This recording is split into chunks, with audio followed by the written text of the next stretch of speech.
Hi guys, how's it going? So today we're going to be looking at this question, intersecting line. So this is your typical data scientist, machine learning engineer interview question.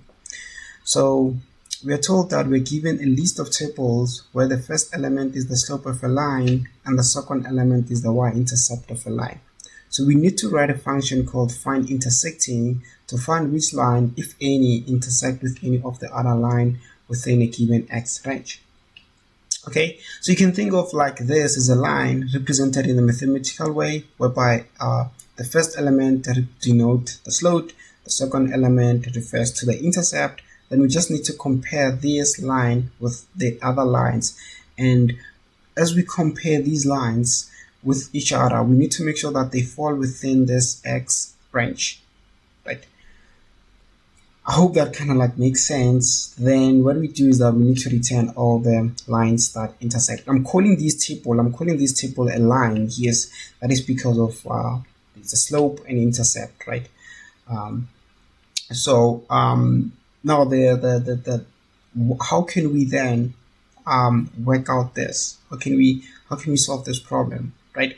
The first thing that probably came to your mind is like, okay, how can we compare them? That's the first thing. How can we literally compare these two things? Because we have a line here. How do we compare and see if like they intersect, right? So we can leverage, we know that, okay, these lines are represented in a mathematical way, and their equation is going to be y equals to mx plus b, right? Meaning that this is going to be the slope, this is going to be the intercept. So this is one line. But what if we have two lines? For instance, we can say y equals to m1 x plus b1. And say this is equals to, because we're comparing two lines, so we can see that this is going to be m2 x plus b2. Sorry, yes, we have two lines like so. So how about we work out their x? So if we work out their x, essentially this will actually enable us to get the x coordinate, which will be the intersection point of these two lines, right? So if you don't know these equations, these are like more like linear regression stuff. I don't know, some of you might be familiar if you kind of like into machine learning a lot, so these equations might be familiar to you, right? But the point here is that we can work out for x, and if we work out for x, making sure that the same term are on the other side, the same term are on the other side, what we end up with is going to be b2 minus b1. Then we can divide this by m1 minus m2. Okay, then this, we just need to check if this x falls within the range of the y-axis that we're given.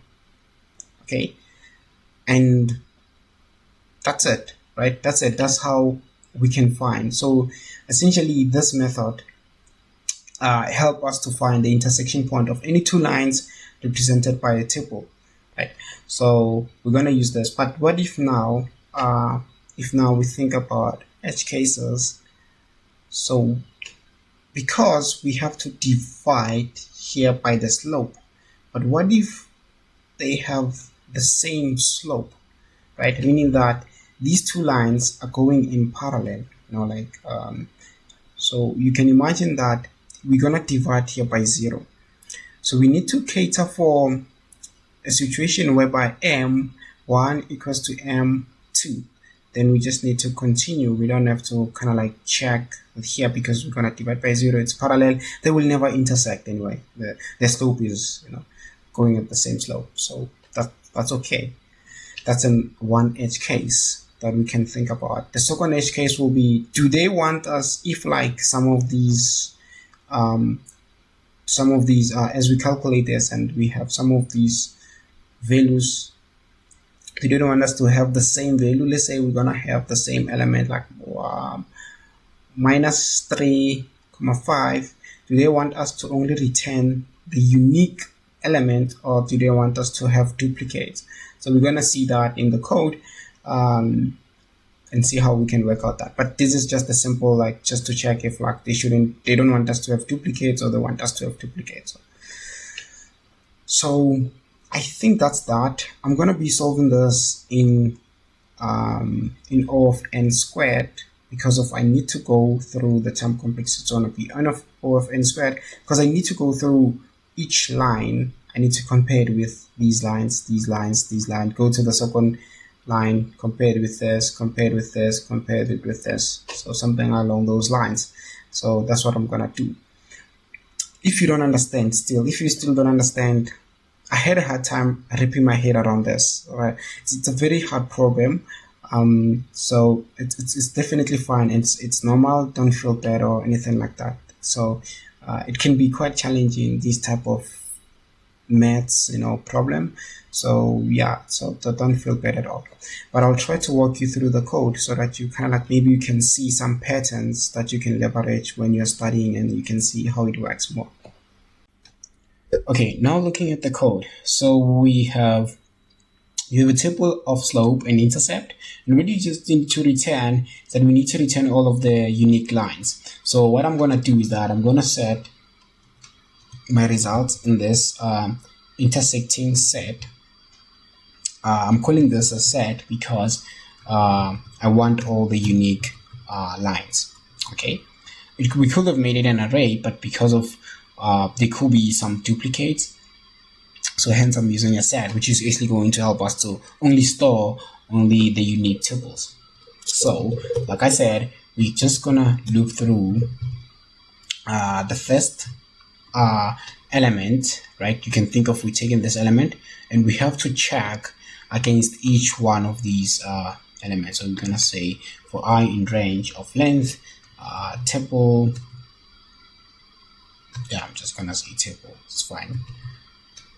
Actually does not have an R, so it's a tuple, okay, right?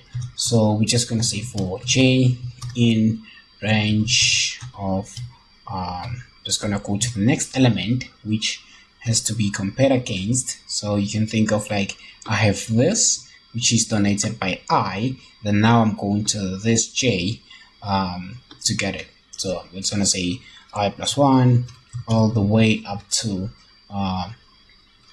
tuple. Then what I'm gonna do is that I'm gonna get m1, which is the slope, and b1, which is the intercept from the tuple list. Yes, then I'm gonna pass in the I, and then I'm gonna say m2, b2. I'm gonna get this one from tuple, but this is gonna be j. Edge case, yes, edge case that we spoke about, which was that if the slope are in parallel, so to avoid dividing by 0, we're gonna check if m1 is equals to m2. If this is z, what we wanna do, that we wanna just continue. So continue essentially is gonna go back to the loop and go and get the next element. So that's what we're gonna do, just like I showed you in the equation. So what we're gonna do is that we're gonna take b1 minus it by b2, right? Then we divide this by m2, then we subtract m1. So it makes sense. Then we say if this x falls within this range of range x's, then we're gonna store this. So we're gonna say if given range, so we're gonna say the first element is less than or equals to x, right? And this x is less than or equals to given range of 1. So here essentially this code might look confusing, but what we're doing is that we're just saying that x is less than this, right? And x is not greater than this. So we're putting it in the middle. That's what we're doing. So yeah, I know that if you're using the different programming language, that might seem odd, but that's what it means. As long as you understand what I'm doing, I think that's okay. We're taking the intersect lines, we're using the add function because this is a set, and we're adding m1, we're adding also b1. So we know that they're intersecting. Yes, they're intersecting because they fall within this range. They're within this range. Yeah.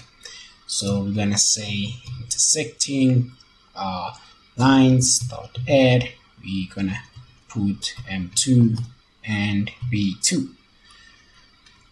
Okay, then we return intersecting lines, right? I'm gonna run this and see if it works, and it does. So I'm gonna submit the solution and it works fine. So this is the solution, guys. Yeah, I think had a I enjoyed this question. I hope you also do. Yeah, that's all from my side. Thank you.